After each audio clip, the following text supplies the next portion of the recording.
कि भक्त को सदा ये सोचते रहना चाहिए कि मेरी मृत्यु कभी भी आ सकती है, इसलिए वो सावधान रहेगा। हम क्या सोचते हैं, मृत्यु का तो बहुत समय है, थोड़ा समय माया में भी काटेंगे, चलेगा। प्रभु जी कह रहे हैं भक्त को हमेशा सावधान रहना चाहिए, ये सोचना चाहिए कि मृत्यु कभी भी आ सकती है।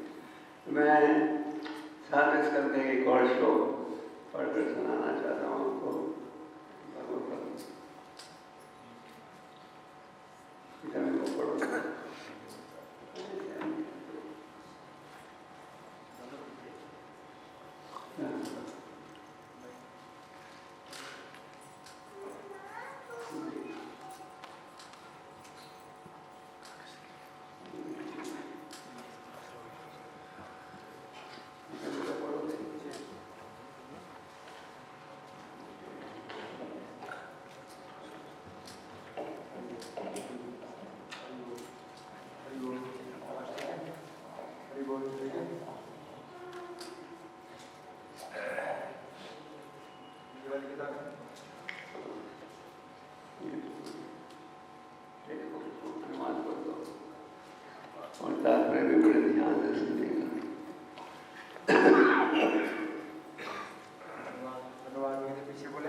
भगवान नृसिंहदेव,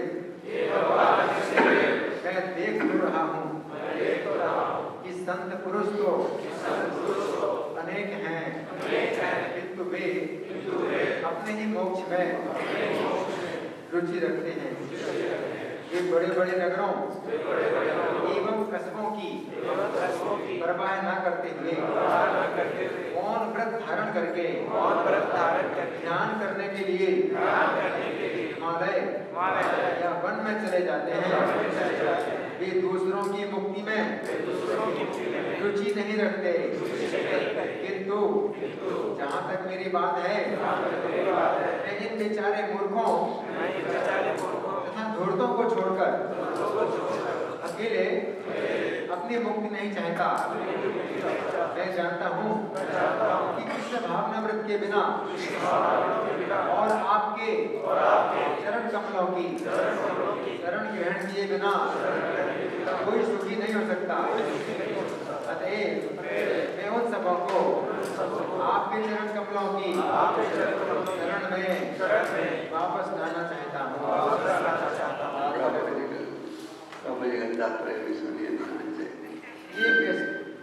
ये वैष्णव अर्थात भगवान के शुद्ध भक्त का निर्णय है।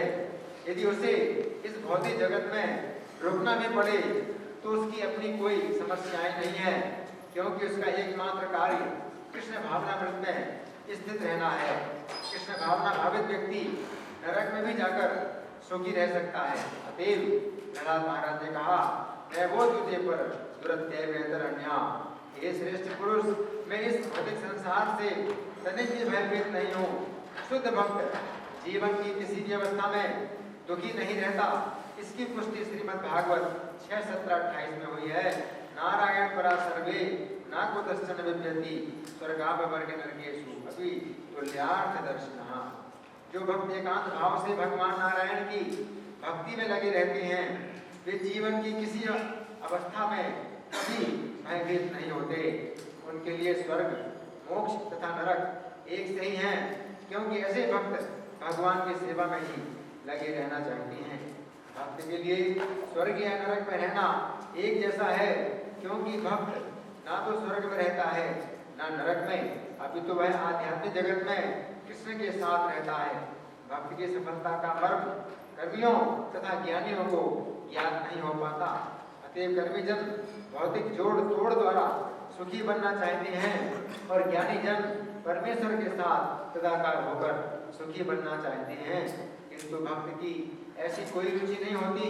वो हिमालय या जंगल में जाकर तथाकथित ध्यान में रुचि नहीं रखता। प्रत्युत वह संसार के सबसे व्यस्त भाग में रुचि दिखाता है, जहाँ वह लोगों को कृष्ण भावनामृत की शिक्षा देता है। कृष्ण भावनामृत आंदोलन का शुभारंभ इसी उद्देश्य से किया गया था।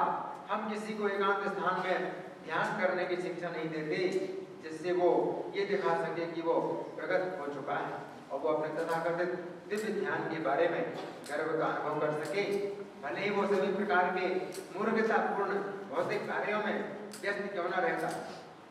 प्रहलाद महाराज जैसा वैष्णव कभी भी आध्यात्मिक प्रगति में झांसा देने के पक्ष में नहीं होता, प्रत्युत वह लोगों में कृष्ण भावनामृत जागृत करने में रुचि रखता है, क्योंकि यही एकमात्र साधन है जिससे वे सुखी बन सकते हैं।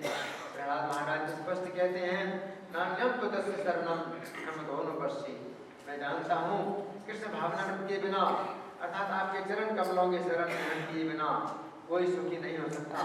मनुष्य जन्म जन्मांतर इस ब्रह्मांड में घूमता रहता है, किंतु किसी भक्त श्री चैतन्य महाप्रभु के दास की कृपा से उसे कृष्ण भावनामृत का पता चल सकता है और तब वह न केवल इस जगत में सुखी बन सकता है, अभी तो भगवत धाम को वापस जा सकता है। जीवन का यही असली लक्ष्य है।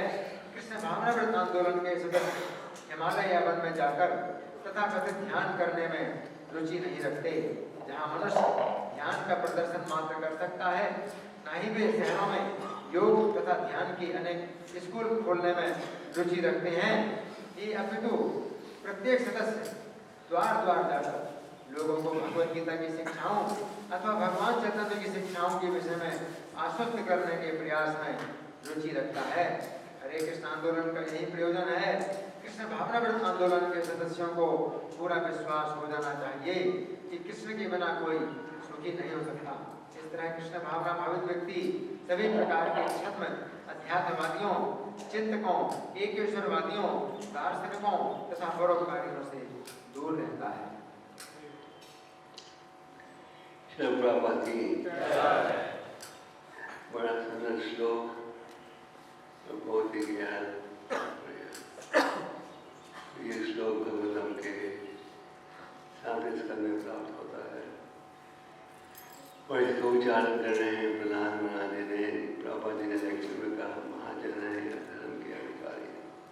प्रहलाद महाराज नृसिंह भगवान को प्रार्थना कर रहे हैं, कह रहे हैं कि कई आध्यात्मिकवादी व्यक्ति हैं जो केवल अपनी मुक्ति की चिंता करते हैं और अपनी मुक्ति की चिंता करने के कारण हिमालय या एकांत के स्थान में जाते हैं। पर ध्यान तक मेरी इच्छा है, मैं अकेले मुक्ति होना चाहता हूँ। अब क्या चाहते हो? मैं चाहता हूँ ये मूर्ख व्यक्ति जो प्रयास कर रहे हैं कृष्ण भक्ति के बिना संतुष्टता प्राप्त करने के लिए, उनका उद्धार हो।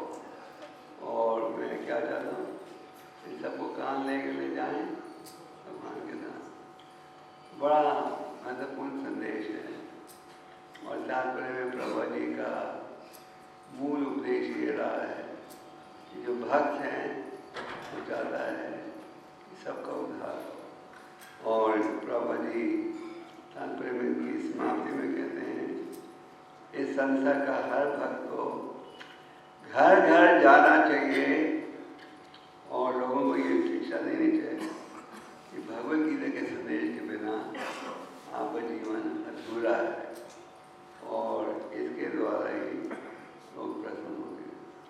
तो जो वैष्णव हैं उनमें प्रचार का उत्साह रहता है। अगर आप शास्त्रों को पढ़ो तो देखोगे कि 5000 साल पूर्व परम भगवान श्री कृष्ण ने भी इस विषय को बहुत बल दिया। 18वें अध्याय में हम कहते हैं, सब भक्तों में सबसे प्रिय कौन है? कौन है सबसे प्रिय? उससे ज्यादा प्रिय न कोई हुआ है न होगा। और भगवतम के अनेक श्लोक हैं, हमने तो आपको एक ही श्लोक पढ़कर सुनाया, अनेक दूसरे श्लोक भी हैं जिसमें ये विषय बल दिया जा रहा है। चैतन्य महाप्रभु जी जब प्रकट हुए उन्होंने भी इस विषय पर बल दिया। चैतन्य महाप्रभु ने एक दिन अपने भक्तों को बुलाया, खास करके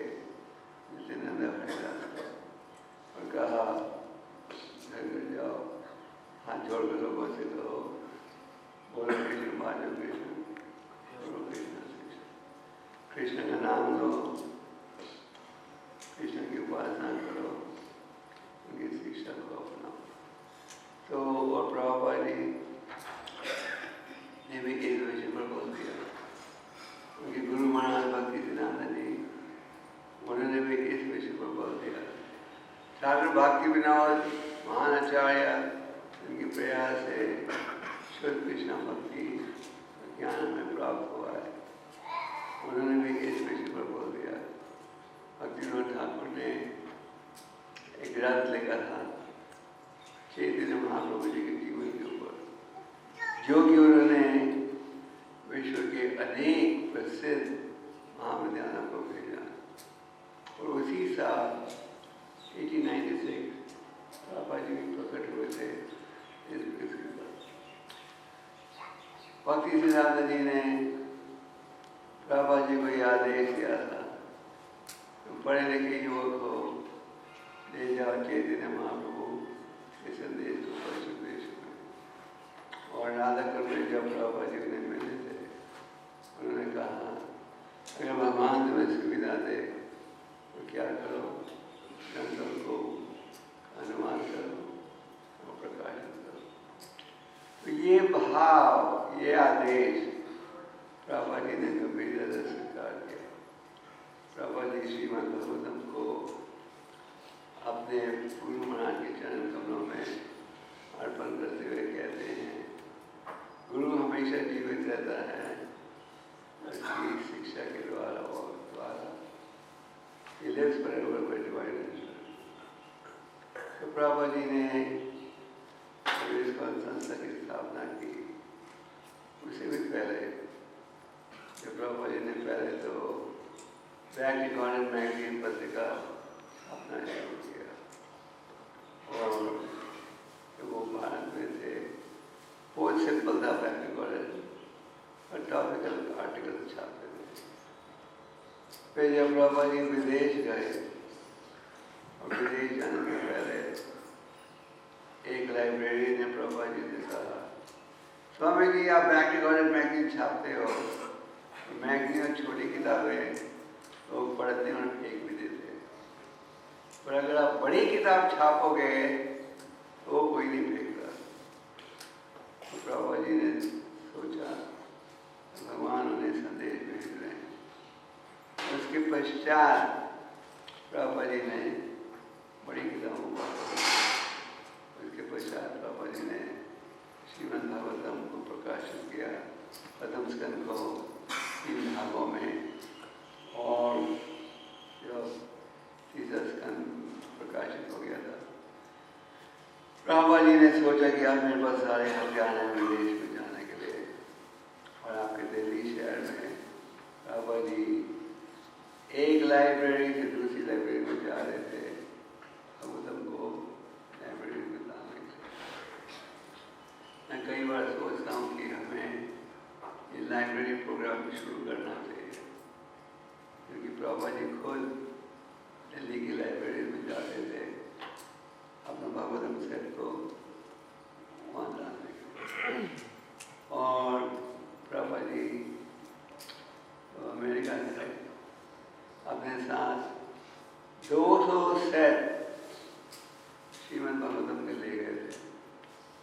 और पहले 1 साल प्रभा जी ने सारा खर्चा चलाया इन सेट्स को बेचकर। और प्रभा जी जलाशय जहाज में जा रहे थे। जहाज में उन्होंने 1 सेट भागवतम बेचा कैप्टन जहाज के कैप्टन को $20 के। तो प्रभा जी जब अमेरिका पहुंचे तो उन्होंने बैक इकॉनमी मैगजीन पहले, फिर उनकी इच्छा थी भगवद गीता छापने के लिए। उन्होंने भगवद गीता का अनुवाद किया। इससे पहले भी भारत में एक बार वो कर चुके थे, वो मैन्युस्क्रिप्ट जब प्रभा जी को मिला कोई व्यक्ति जिसके द्वारा उम्मीद थी कि योग देगा छापने में। प्रभा जी को पता लगा कि मैन्युस्क्रिप्ट किसने बेच दिए नदी कागज के रूप में। तो अंदाजा लगाओ कितना परिश्रम था। तो प्रभा जी ने पूरी गीता वैसे छापी।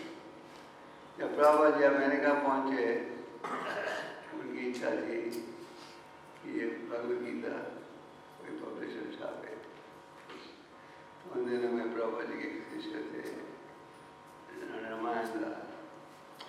वो कई प्रिंटर्स के पास गए ये संदेश के साथ गीता छापिए, और ये पब्लिशर देखते थे कि हर पन्ने में भक्ति योग, भक्ति योग, भक्ति योग, भक्ति तो कृष्णा है। उन्होंने सबने ये गीता आपकी कोई नहीं पड़ेगा, इसमें कोई ऐसा मसाला डालो कि लोग पढ़ेंगे, आनंद है ये लोग भक्ति भक्ति भक्ति नोबड़ी भक्ति। तो कईयों ने आकर प्रभुपाद जी को कहा भक्ति पल है, कोई छापना नहीं चाहता। जब प्रभुपाद जी अमेरिका गए थे, कई स्वामियों ने कहा स्वामी जी आप जो संदेश लाए अब कोई नहीं सुनेगा, अभी हमारे जैसे तुम कमीज पहनो। तो उन दिनों में प्रभुपाद जी ने एक रिकॉर्ड बनाया। उन दिनों में बड़े रिकॉर्ड होते थे, क्या बड़े रिकॉर्ड होते थे। ये हैपनिंग रिकॉर्ड था जब आप सुनते हो। और अमेरिका में एक अखबार है विलेज वॉइस, जो उन दिनों में हिप्पियों के लिए होती थी। तो इसमें एडवर्टाइजमेंट था इस रिकॉर्ड का, और ये लिखा था जिसको रिकॉर्ड चाहिए $4 पे सकता है इस पते पर, पते पर। तो एक पत्र आया मैकमिलन कंपनी के लिफाफे में, और उस व्यक्ति ने पैसे भेजे, कहा मुझे रिकॉर्ड भेजो। वैसे सबको रिकॉर्ड बाय वीपी भेज देते, पोस्ट। ब्रह्मानंद प्रभु ने देखा मैकमिलन कंपनी का लिफाफा है। मैकमिलन कंपनी उन दिनों में आज भी बड़ी प्रसिद्ध पब्लिशर है किताबों की। उन दिनों में अमेरिका की लगभग सबसे बड़ी कंपनियों में गिनी जाती थी। तो ब्रह्मानंद ने लिफाफे में देखा मैकमिलन कंपनी का है कि आदमी को ये रिकॉर्ड चाहिए। तो उसने प्रभुपाद जी से कहा somebody from Macmillan company wants your record। Prabhupada ji की इच्छा थी कोई पब्लिशर मिल जाए जो गीता को छापेगा। प्रभुपाद जी ने ब्रह्मानंद को कहा you go and deliver it yourself, तुम खुद जाओ ये रिकॉर्ड देने के लिए, भाई पोस्ट मत भेजो। तो जब ब्रह्मानंद इस व्यक्ति के पास पहुंचा, उसने देखा ये जो व्यक्ति था ये अकाउंटेंट था मैकमिलन कंपनी में, और जो मैकमिलन कंपनी का लिफाफा गलती से इस्तेमाल कर लिया, और उसका किताबों की छपाई से कोई संबंध नहीं था। ब्रह्मानंद ने जाकर उन्हें रिकॉर्ड दिया। तो जब वो निकल रहे थे वहाँ से, उस अकाउंटेंट के दफ्तर में एक एडिटर आ गया रिलीजियस बुक्स का बाई चांस। तो ब्रह्मानंद वो अकाउंटेंट ने उनका परिचय करवाया ब्रह्मानंद प्रभु से, और कहा he is the editor in chief of our religious section। जो बड़े बड़े पब्लिशर होते हैं उनके कई भाग्य होते हैं डिपार्टमेंट, कई बिजनेस किताबें छापते हैं, साइंस की किताब छापते हैं, और रिलीजियस सेक्शन कई धार्मिक ग्रंथ छापते हैं। ये जो व्यक्ति था रिलीजियस डिपार्टमेंट का हेड था, एडिटर इन चीफ, और बाई चांस अकाउंटेंट के दफ्तर में आ गया। जब ब्रह्मानंद को पता लगा कि ये व्यक्ति चीफ है रिलीजियस डिपार्टमेंट का, उसने कहा I have with me a manuscript of Bhagavad Gita in English done by a great Sanskrit scholar, which mission ने कहा हमारे पास हर धर्म की किताब है, कुरान है, बाइबल है, ये सिर्फ गीता नहीं है। मैं खोज रहा हूँ कोई गीता ब्रह्मानंद ने जाकर बाबा जी ने कहा कि मिले इस व्यक्ति को। बाबा जी ने कहा तुरंत जाओ मैन्युस्क्रिप्ट ले। अगले दिन ब्रह्मानंद मैन्युस्क्रिप्ट लेकर आए और मैगजीन कंपनी ने स्वीकार किया छापने के लिए। और फिर बाबा जी ने किताबें छापने के बाद एक के बाद एक किताबें छपते गई। तो बाबा जी ने ग्रंथों के वितरण पर बहुत बल दिया। क्यों? क्योंकि ग्रंथों में है विज्ञान। और बाबा जी ने जब भक्तों का अमेरिका में डिस्ट्रीब्यूट माय बुक्स कई भक्त सोचने लगे हम कैसे इन ग्रंथों को बांटें, क्योंकि अमेरिका में किसी ने बहुत कम लोगों ने कृष्णा नाम का नाम भी सुना था। बेसिकली क्रिश्चियन कंट्री है, तो हम प्रचार कैसे करें? पर भक्तों के मन में ये भाव था, प्रभु जी का आदेश है तो हमें कुछ न कुछ करना ही है। तो एक भक्त केशवदास हरि नाम के बाद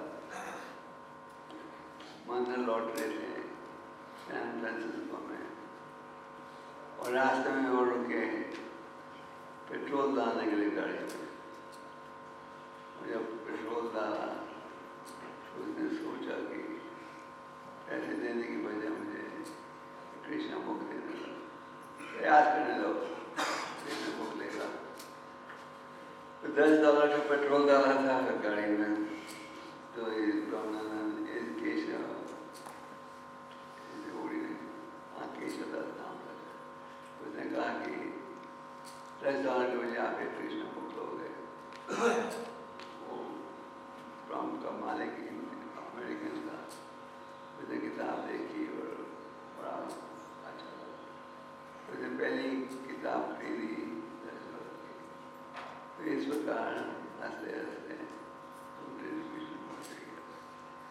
तो हर साल गीता जयंती के उपलक्ष्य हमारे भक्त प्रयास करते हैं सारे विश्व में ग्रंथों को बांटेंगे।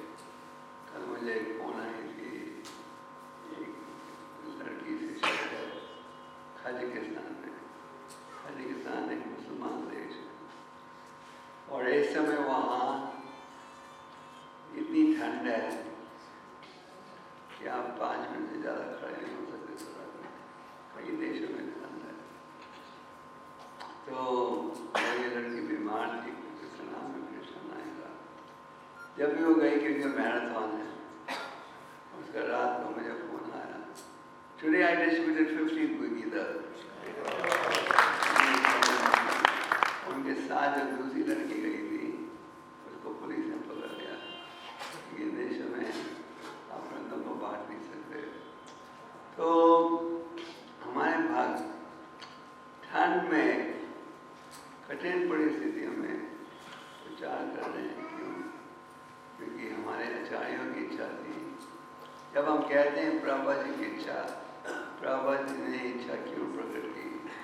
क्योंकि उनकी गुरु महाराज ने की। उनकी गुरु महाराज ने इच्छा क्यों प्रकट की? क्योंकि उनके गुरु महाराज ने की। उनके गुरु महाराज ने क्यों की? क्योंकि चैतन्य महाप्रभु ने किया। उन्होंने क्यों किया? क्योंकि स्वयं भगवान ने कहा है। भगवान की इच्छा है कि सारे बातें उनके दिव्य धाम में लौटे। तो ये जो बुक डिस्ट्रीब्यूशन की सेवा है, सब सेवाओं में सबसे महत्वपूर्ण सेवा है। जैसे हम सोचते हैं डॉक्टर बने, इंजीनियर बने, किसी ज़्यादा धन कमाएंगे। तो अनेक प्रकार की सेवाओं में सबसे प्रिय भगवान की वो व्यक्ति है जो प्रचार करता है और प्रचार करने में सहयोग देता है। तो मैराथन शुरू हो गया था 10 दिन पहले, और आज जैसे आप जानते हो इस समय भारत में 5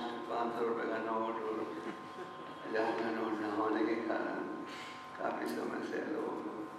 तो जब भी मैंने देखा है हमारे जो बुक डिस्ट्रीब्यूटर जा रहे हैं बड़ी अच्छी तरह कर रहे हैं। मैं चंडीगढ़ में था पिछले हफ्ते और आपके सननगर के भक्त आए थे उधर और पंजाबी बात और उन्होंने कितनी की दर्शा विभाग ने 850 बांटा था एक दिन। हाँ 850 गीता एक दिन में बांटा था पंजाबी विभाग ने। पंजाबी विभाग के भक्त ने 850 गीता एक दिन में बांटा। और आपकी न्यू भक्त की भक्तों ने 500। तो उदाहरण मैंने ये इसलिए दिया ये बताने के लिए कि कि अगर हम प्रयास करेंगे तो भगवान सफलता देंगे। उत्साहित होना चाहिए। बाबा जी ने कहा वो किताबें लेते हैं भक्तों के उत्साह देना। तो मैराथन शुरू हो गया है और आज है पहली तारीख। अब तो मैराथन को और तेजी से बढ़ाना चाहिए और हमारा प्रयास रहेगा कि हम लोगों को इसकी जगह ज्ञान दें। कई बार हम सोचते हैं लाखों गीता आपने पाठ दी अभी किसको बांटेंगे। दिल्ली की कितनी आबादी है दिल्ली और एनसीआर की? हाँ और पिछले 20 सालों में कितनी गीता बांटी होगी? हाँ 1 करोड़ तो नहीं बांटी। और अगर 1 करोड़ बांटी भी हो कई नहीं लोग आ रहे हैं। तो कहने का तात्पर्य ये है कि अगर हम प्रयास करेंगे तो भगवान बाबा जी ने कहा है इन ग्रंथों को लोग पढ़ेंगे भविष्य के 10,000 सालों के लिए, जिसके पश्चात माया का इतना तेज प्रभाव होगा कोई धर्म में श्रद्धा नहीं रखेगा। तो आप सब भक्तों से निवेदन है कि आप सम्मेलन में जुड़िए बड़े उत्साह के साथ। ये अनुभव है कि गीता जयंती के महीने में सारे भक्तों में उत्साह बढ़ जाता है, बाद में कम हो जाता है। इस महीने उत्साह रहता है। हम चाहते हैं कि सारे भक्त इस सेवा में जुड़े। जब भगवान नित्यानंद और हरिदास ठाकुर हर घर जाकर प्रचार कर रहे थे, ये नहीं कि सबने उनका बड़े आदर से स्वागत किया। कई घरों में वो जाते थे, लोग कहते थे संत महात्मा आ गए हैं हमारे घर में, उनकी कृपा बोली हम क्या कर सकते हैं, और उनके आदेश का पालन करते थे। कई घरों में वो जाते थे, लोग कहते थे ये तो जासूस हैं, आए हैं देखने के लिए घर में क्या धान है, फिर बाद में आएंगे चुराने के लिए। कई घरों में वो जाते थे, लोग कहते थे निमाई तो पागल हो गया है, अब इनको भी पागल बना रहा है। पागल आ गए हैं, हमें पागल बना दिए, जाओ जाओ अंदर नहीं आ सकते।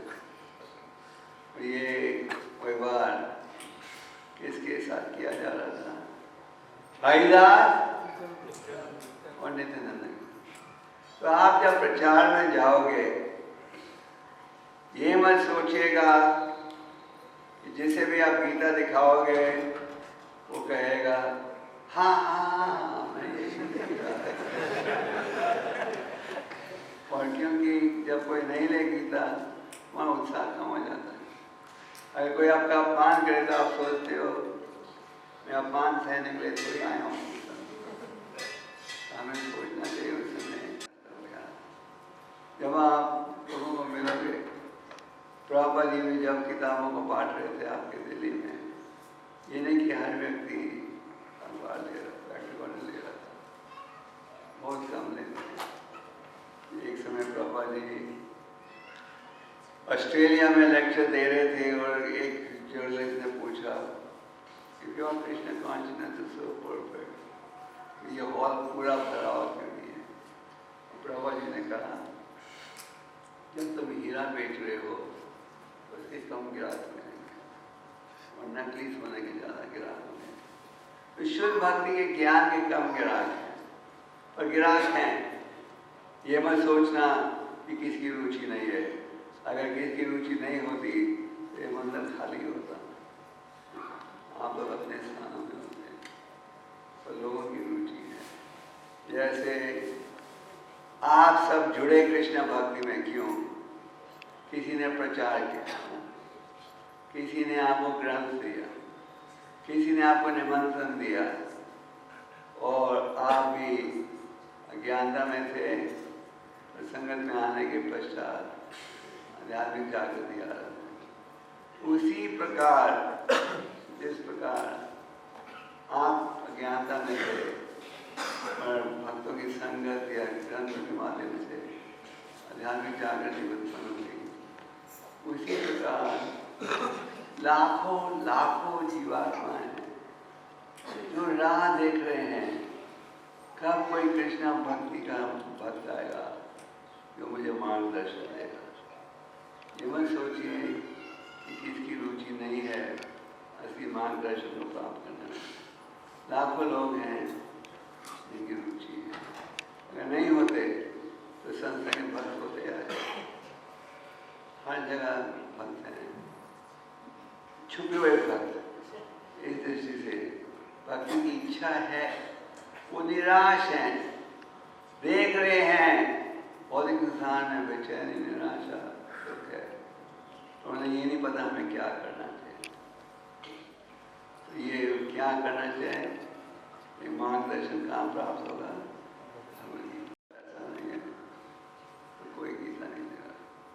लोग लेंगे शायद थोड़े समय के लिए, कम संख्या में। उम्मीद है जैसे कि बाजार में फाइनेंशियल सिचुएशन इम्प्रूव हो जाए तो पहले जैसे लोग लेंगे।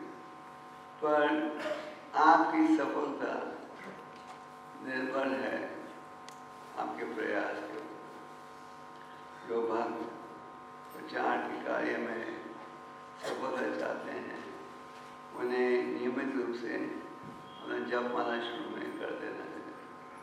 अगर आप जप माला सुबह करोगे और थोड़ा गीता भगवत श्लोक भी पढ़ोगे प्रचार के मैदान में, जब आप प्रचार में जाते हो एक रूप से आप माया के मैदान में जा रहे हो। नहीं, क्योंकि आप सड़कों में चारों तरफ क्या देखते हो? गंदे पोस्टर, गंदी तस्वीरें, फिल्म पोस्टर, फिल्मी गाने वगैरह। तो आप जब प्रचार में जाते हो तो एक रूप से आप माया के मैदान में जा रहे हो। मंदिर में जब हो आप वैकुंठ में। प्रभु जी ने कहा है ये जो इस्कॉन के मंदिर हैं ये बॉम्बे, दिल्ली, कलकत्ता में नहीं है। जब आप मंदिर में हो भगवान का विग्रह सामने रहता है, कीर्तन हो रहा है, भक्तों ने सुनते हो, आप कहोगे फिर तो हमें इसी वातावरण में रहना चाहिए हमेशा। और दो प्रकार के भक्त हैं, गोष्ठ नंदी, भजन नंदी। गोष्ठ नंदी भक्त केवल जैसे प्रहलाद महाराज ने कहा अपनी मुक्ति की चिंता करते हैं, और भजन नंदी अपनी मुक्ति की और दूसरों की मुक्ति की। तो ये प्रचार की जो सेवा है, अगर आप भगवान के प्रिय बनना चाहते हो, आप में से कौन कौन भगवान के प्रिय भक्त बनना चाहते हो? अगर आप भगवान के प्रिय भक्त बनना चाहते हो तो हमें बड़े उत्साह के साथ प्रचार के कार्य में जुड़ना चाहिए। आप बाहर जाके प्रचार के लिए तो हमें उत्साह नहीं है, एक ग्रंथ को ऐसे दिखाते हो तो लोग शायद नहीं लेंगे। तो अगर आप उत्साह के साथ लोग पढ़िए ये संदेश को, ये संदेश को दे सकता है। उत्साह से प्रचार करोगे और उत्साहित होने के लिए अच्छी साधना की आवश्यकता है। तो प्रचार आरंभ करने से पहले हम सबका ये भाव होना चाहिए कि हम अधिक से अधिक माला सेवा करें और गीता का कम से कम एक श्लोक के साथ पढ़ें और भगवतम की अगर नाच में हो भगवतम सुना, फिर आपका प्रचार का उत्साह ऊंचा रहेगा।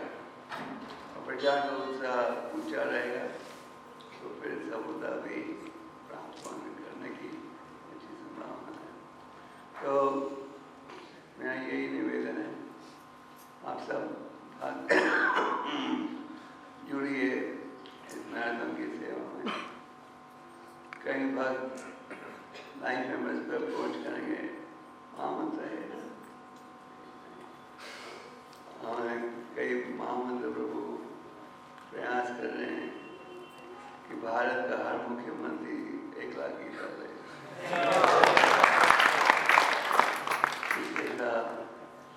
उन्होंने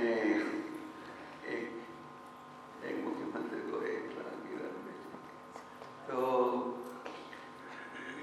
कई हैं जो प्रयास कर रहे हैं घर घर जाकर प्रचार करने का।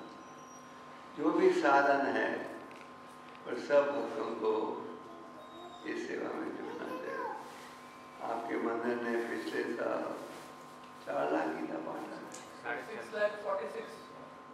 लगभग 3.5 लाख गीता बांटा, 6.5 लाख और 6.5 लाख और 6.5 लाख ग्रंथ बांटे, बड़े ग्रंथ। प्रभुपाद जी ने ग्रंथों के विषय में कहा है, अगर कोई एक श्लोक भी पढ़ लेगा तो उसका जीवन सुधर सकता है। हर श्लोक में भक्ति का संदेश है। तो प्रभुपाद जी ने कहा कि अगर वो एक पूरा पेज पढ़ेगा तो बड़ी अच्छी संभावना है बाकी भी पढ़ेगा। और इन ग्रंथों के विषय में हमें ये नहीं सोचना चाहिए अगर आज 1 महीने में हमने 6 लाख गीता बांटी, अगले महीने 6 लाख नए भक्त आ जाएंगे। ये भी हमें नहीं सोचना। 6 लाख गीता बांटी हमने, 6 लाख नए भक्त आने चाहिए। 6 लाख नए भक्त नहीं आए तो मतलब बांटने का कुछ फायदा नहीं। जब आप इन ग्रंथों को बांटते हो, ये भी मैं आवश्यक नहीं कि वो कल ही पढ़ेंगे। कई उदाहरण हैं कि किसी ने गीता बांटी थी, 10 साल तक किसी ने गीता खोली भी नहीं, 10 साल के बाद किसी ने गीता खोली, पढ़कर प्रभावित हो। तो जब आप इन ग्रंथों को बांटते हो, हमें ये नहीं सोचना चाहिए कि इनका नतीजा कल दिखेगा, पर इन ग्रंथों में इतनी शक्ति है। अगर 10 साल बाद एक ग्रंथ पढ़े उससे प्रभावित हो सकेगा। तो हर भक्त को इस मैराथन की सेवा में जुड़ना चाहिए। हर भक्त को प्रयास करना चाहिए। जैसे मैंने आपको कहा, विदेशों में, अमेरिका में, यूरोप में, रशिया वगैरह देशों में अत्यंत ठंडी है, बर्फ है चारों तरफ। सिर्फ ऑस्ट्रेलिया में इस समय अच्छा मौसम है और भारत में सबसे अच्छा मौसम कहते हैं इस समय। ज़्यादा ठंड भी नहीं, ज़्यादा गर्मी भी नहीं है। तो जब हमारे भक्त उस वातावरण में बांट सकते हैं जहाँ की सब लोग विरोध कर रहे हैं कृष्ण भक्ति का, क्योंकि यहाँ मुसलमान देश है या ईसाई देश है और जहाँ की खतरा रहता है, पुलिस किसी को कभी पकड़ लेगी। जैसे कल भी एक लड़की को पकड़ लिया था, फिर छोड़ दिया। उस वातावरण में भी हमारे पास धर्म को बात है। पर आप जब बाहर जाते हो, ना तो बर्फ रहती है और ना ही पुलिस का डर है, केवल उत्साह की कमी है। तो ये उत्साह प्राप्त हो सकता है अच्छी साधना के माध्यम से। तो आप सब जुड़िए इस मैराथन में। हमारे world champion Rakesh Oberoi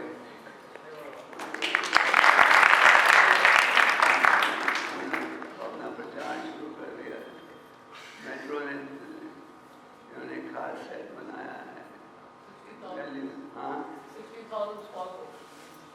60,000 small books. Small books. ये आगे शुक्र मोहन का जाकर बड़े लोगों को मिलते हैं और उन्होंने एक सेट बनाया है और मेट्रो के अधिकारियों ने 15,000 सेट लिया है। तो अगर आप प्रयास करोगे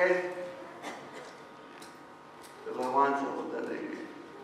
कई बार भक्त पूछते हैं हमारे क्या भाव होना चाहिए कि जब हम प्रचार में जाएं, क्या भाव? एक भाव तो ये कर सकते हो, रख सकते हो, मैं ज़्यादा किताबों को बांटूंगा तो सुबह मेरा नाम का उच्चारण सब ताड़ी मारेंगे। मुझे फर्स्ट प्राइज मिलेगा तो ये भाव भी ठीक है। कम से कम आप सेवा के माध्यम से भगवान की कृपा चाहते हो। पर एक दूसरा भाव है, ये सब पतित व्यक्ति हैं, कृपा करके भगवान मुझे निमित्त मात्र बनाए या उद्धार करने के लिए। किसी न किसी रूप से सेवा में जुड़िए। और हमारा प्रयास है कि पिछले साल से ज़्यादा ही गीता बांटे, कम नहीं बांटे।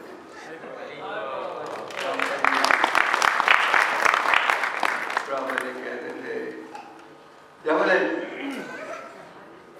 ऐसा दुगना करो, अभी दुगना तो आप नहीं कर पाओगे, पर शायद अगर महामंत्र की बिना सब हो जाए तो दुगना तो जरा मुश्किल अंतर नहीं। सारे भाग जुड़िए और ये मैराथन की सेवा में सारे भक्त जुड़ते हैं। फरीदाबाद के भक्त भी जुड़ते हैं। फरीदाबाद के भक्तों ने पिछले साल लगभग 1 लाख गीता की थी ना। हाँ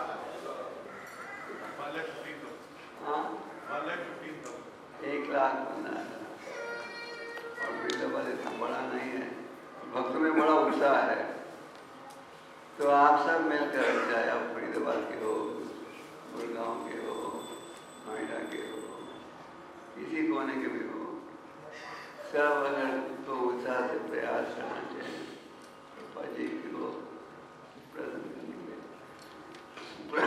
प्रभा जी ने कहा जब तक ग्रंथों का वितरण होगा मैं हमेशा जीवित रहूँगा। और जब हम कहते हैं प्रभा जी को प्रसन्न करना, उसका अर्थ क्या है? कल मैं समझा रहा था किसी को कि प्रभा जी ने ग्रंथ में क्या लिखा है, सर्व कृष्णा सर्व कृष्णा सर्व कृष्णा। तो प्रभा जी प्रसन्न होते हैं जब आप कृष्ण भगवान की सेवा में जुड़ते हो। हम कहते हैं गुरु की खुशी के लिए, गुरु खुश होता है जब आप आचार्यों और कृष्ण भगवान की सेवा में जुड़ते हो। यानी कि गुरु को चाहिए अपनी सेवा, जो सेवा आप कर रहे हो उसका मूल संदेश क्या है? सर्वधर्मा परित्यज्य मामेकं। मूल संदेश है कृष्ण भगवान के शरणागत हो। तो सब गुरु आचार्यों का यही संदेश है, सर्व कृष्णा, और कृष्ण भगवान की सेवा करोगे माया से बचोगे। तो संकीर्तन की सेवा थोड़ी कठिन है, ये मानना पड़ेगा। ये थोड़ी कठिन सेवा है, क्योंकि जब आप प्रचार करने जाते हो हर व्यक्ति अपना साथ नहीं देगा। पर साधारण समाज में भी आप क्या देखते हो, जितनी कठिन सेवा उतना अधिक लाभ। आप अगर कोल माइन में काम करते हो तो साधारण फैक्ट्री के काम करने में तुलना में ज़्यादा तनख्वाह मिलती है। आप अगर हवाई जहाज चलाते हो, पायलट हो,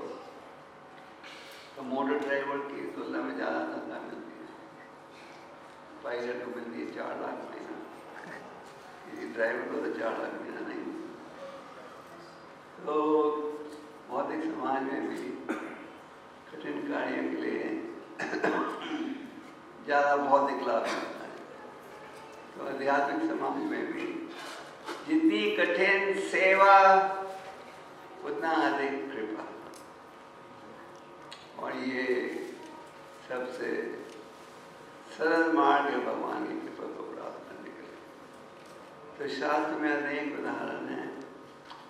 आप सब भक्तों से निवेदन है, सब जुड़िए इस सेवा में, और हमारा लक्ष्य और लक्ष्य है कि कम से कम जितने ग्रंथ आपने पिछले साल बांटे उतने ये साल भी बांटो। आप तैयार हो इसके लिए? प्रयास करना हमारे हाथ में है, नतीजा आपके हाथ में नहीं है। तो आप प्रयास करो। क्लास सुबह 7:45 से 8:30 होती है। प्रशांत कितने बजे तैयार होता है? बाल बंद 9 o'clock हो जाता है रेडी? 9 बजे रेडी, 9:30 बजे तक सबको युद्ध के मैदान में पहुंच जाना चाहिए। और आप लोग जल्दी लौटने की आवश्यकता नहीं। ये मत सोचिए 4 बजे नहीं लौटेंगे तो 5 बजे प्रसाद नहीं मिलेगा, फिर भूखा रहना पड़ेगा। प्रसाद की योजना होनी चाहिए। जब भी भक्त लौटे, रात के 12 बजे भी लौटे, उन्हें गर्म प्रसाद मिलेगा।